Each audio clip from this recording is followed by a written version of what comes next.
মধ্যপ্রাচ্য আবারও উত্তাল। গাজার উপর হায়নার নজর যেন আবারও তীব্র হচ্ছে। এবার গাজা উপত্যকার পুরো দখল নিতে চায় ইসরায়েলি প্রধানমন্ত্রী। ইসরায়েলি গণমাধ্যম বলে গাজায় সামরিক অভিযান সম্প্রসারণের নির্দেশ দিয়েছেন নেতানিয়াহু। ইসরায়েলের প্রভাবশালী পত্রিকা ইয়েদিওত অহরনোথের তথ্য মতে ইসরায়েলের ফয়সালা শেষ, তাই এবার গাজার পূর্ণ দখলে যাচ্ছেন তারা। আর এর পেছনে নাকি রয়েছে মার্কিন প্রেসিডেন্ট ডোনাল্ড ট্রাম্পের হাত। অভিযানে অন্তর্ভুক্ত থাকবে ঘন বসতিপূর্ণ শরণার্থী শিবির, এমনকি জিম্মিদের অবস্থান করা এলাকাও। নিরাপত্তা বাহিনীর আপত্তিও থামাতে পারছে না নেতানিয়াহুকে। হুঁশিয়ারিও এসেছে, আইডিএফ চিফ অব স্টাফ রাজি না হলে তাকে পদত্যাগ করতে হবে।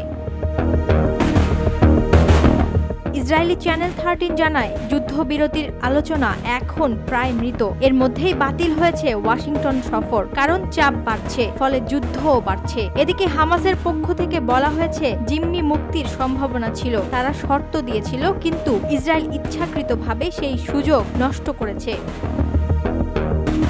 বিশ্বজুড়ে উঠেছে একটাই প্রশ্ন, এই যুদ্ধ কি সত্যি নিরাপত্তার জন্য নাকি নেতানিয়াহুর রাজনৈতিক জীবন রক্ষার কৌশল? তবে এই যুদ্ধ যতদিন বাড়ে মানবিক বিপর্যয় যেন তত গভীরে যায়। বিশ্বের অনেক দেশ যখন গাজাকে স্বীকৃতি দিতে শুরু করলো, ঠিক সে সময় ইসরায়েলের এমন সিদ্ধান্ত নিয়ে চিন্তিত আন্তর্জাতিক মহল। তবে কি গাজা এবার পুরোপুরি মৃত্যুপুরীতে রূপান্তরিত হতে যাচ্ছে?